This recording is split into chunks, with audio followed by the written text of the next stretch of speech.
রাধে রাধে, শ্রী রাধারানীর ভোজনালয়ে স্বাগতম। আজকে আরও একটি দুর্দান্ত স্বাদের রেসিপি তোমাদের কাছে শেয়ার করতে এসেছি। তার জন্য দেখতে হবে শেষ অবধি রেসিপিটি কেমন হচ্ছে অবশ্যই কমেন্ট করে জানিও। আর নিউ ভিউয়ার্সরা আমার চ্যানেলটিকে সাবস্ক্রাইব করে পাশে থেকো।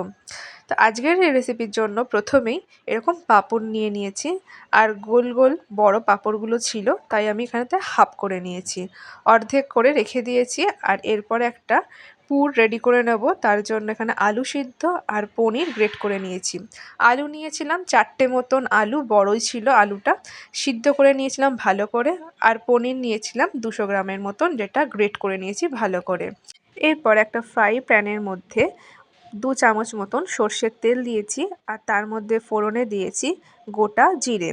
তারপর দিয়ে দিচ্ছি সিদ্ধ করে রাখা আলুটা, আর দিয়ে দিয়েছি পনিরটা। প্রথমে এই আলু আর পনিরটাকে একটু মিশিয়ে নিচ্ছি, তারপর গ্যাসের ফ্লেমটা কমিয়ে রেখে লবণ, হলুদ, মশলাগুলো দিতে থাকবো। তো প্রথমে একটু ভালো করে মিশিয়ে নিচ্ছি যাতে নিচ থেকে না আটকে যায়, আর গ্যাসের ফ্লেমটা এই জন্য কমিয়ে নিতে হবে। এরপর দিয়ে দিচ্ছি স্বাদ মতন লবণ, তারপর দিচ্ছি অল্প একটু হলুদ আর অল্প একটু লঙ্কার গুঁড়ো, আর দিয়ে দিচ্ছি গরম মশলার গুঁড়ো, আর দিচ্ছি ভাজা মশলা। ভাজা মশলার মধ্যেই জিরে, ধনে আর তেজপাতা, শুকনো লঙ্কা আর গোলমরিচ থাকে, তাই আলাদা করে এখানে ধনে জিরে গুঁড়ো কোনো মশলা ব্যবহার করলাম না। যাদের কাছে ভাজা মশলা নেই তারা ধনে গুঁড়ো, জিরে গুঁড়ো আলাদা করে ব্যবহার করতে পারো। এরপর ভালো করে মিশিয়ে নিয়ে পুরটা রেডি হয়ে যাবে, আর একটা থালার মধ্যে ভালো করে ছড়িয়ে নিতে হবে যাতে ঠান্ডা হয়ে যায়। এরপর অর্ধেক করে রাখা পাঁপড়গুলোকে একটা করে জলের মধ্যে ডুবাবো, আর ডুবিয়ে সাথে সাথে পুর দিয়ে মুখটাকে মুড়তে শুরু করব।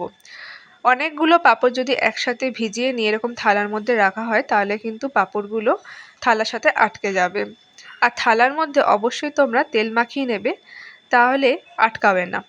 আমি প্রথমে 3টে পাঁপড়কে জলের মধ্যে একটু ভিজিয়ে নিয়েছি, ভিজিয়ে নিয়ে তুলে নিয়ে তারপর সাথে সাথেই পুর ভরতে শুরু করব। অনেকক্ষণ থালার মধ্যে থাকলেই কিন্তু থালার মধ্যে আটকে যাবে। তো একটা করে পাঁপড় জলের মধ্যে ডুবাবে, আর তুলেই পুরটা রেডি করে রাখবে। সেই পুরটাকে এরকম পাঁপড়ের মধ্যে দিয়ে মোড়াতে শুরু করব। তারপরে যে থালার মধ্যে পুর ভরে পাঁপড়গুলোকে রাখবো সেই থালার মধ্যেও অল্প একটু তেল মাখিয়ে রেখে দেবে, যাতে পাঁপড়গুলো না আটকে যায়। এইভাবেই প্রত্যেকটা পাঁপড় ভেতরে পুর দিয়ে রেডি করতে থাকবো। তোমরা যারা এখনও পাঁপড়ের এই পুর ভরা রেসিপিটা করে দেখোনি তারা অবশ্যই একবার করে দেখো, আর কেমন হয়েছে সেটা আমার কমেন্টকে করে জানিও। আর যারা আমার চ্যানেলটিকে এখনও সাবস্ক্রাইব করোনি তাদের কাছে অনুরোধ রইল চ্যানেলটিকে সাবস্ক্রাইব করে পাশে থাকার জন্য।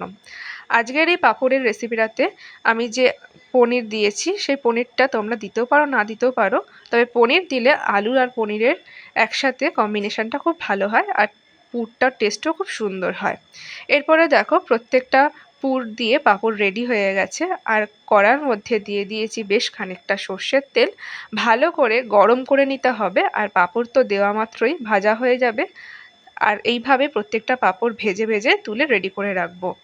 আর তারপর একটা মশলার পেস্ট, মানে একটা আদা টমেটোর পেস্টও রেডি করে রেখেছি, সেটা তোমার সাথে আর আলাদাভাবে শেয়ার করিনি। কিছুই না, একটা মিক্সার গ্রাইন্ডারের মধ্যে 2টো টমেটো, অল্প একটু আদা, 3 থেকে 4 ইঞ্চি মতন, আর কাঁচা লঙ্কা, যেটা তোমাদের ঝাল অনুযায়ী তোমরা ব্যবহার করতে পারো, আমি 2টো কাঁচা লঙ্কা বেটে নিয়েছিলাম।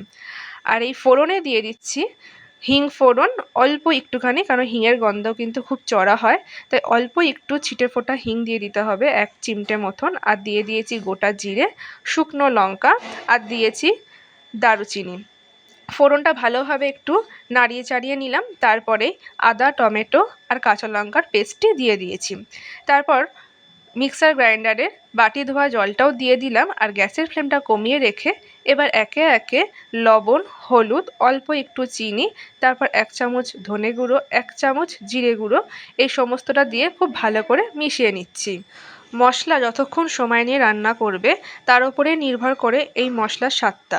তা আমি এখানে অনেকটা সময় ধরে মশলাটাকে অনেকক্ষণ ধরে কিন্তু রসিয়েছি, অনেকক্ষণ ধরে রান্না করিয়েছি।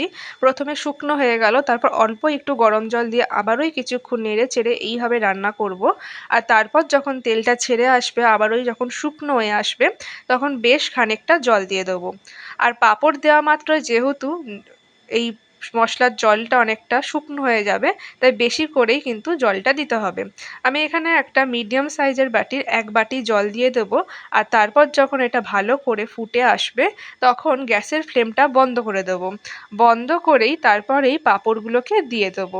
পাঁপড়গুলো দেওয়ার পর কিন্তু কোনো রকমভাবে আর ফোটাতে লাগবে না। আর আস্তে আস্তে কিন্তু এটা অনেকটা জল শুকোতে শুরু করে দেয়, তাই জন্য বেশি করেই এই জলটা দিয়ে ফুটিয়ে নিয়েছিলাম। এবার গ্যাসের ফ্লেম এখন বন্ধ করে দিয়েছি আর সমস্ত পাঁপড়গুলো দিয়ে দিচ্ছি। কিছুক্ষণ পর কিন্তু আস্তে আস্তে এই পাঁপড়টা পুরো একদম রসের মধ্যে ভালোভাবে ডুবে যাবে। রেডি হয়ে গেল পুর ভরা পাঁপড় রেসিপিটি। ভালো লাগলে অবশ্যই লাইক দিয়ে দিও আর চ্যানেলটির সাথে থাকতে চ্যানেলটিকে সাবস্ক্রাইব করে পাশে থেকো। রাধে রাধে।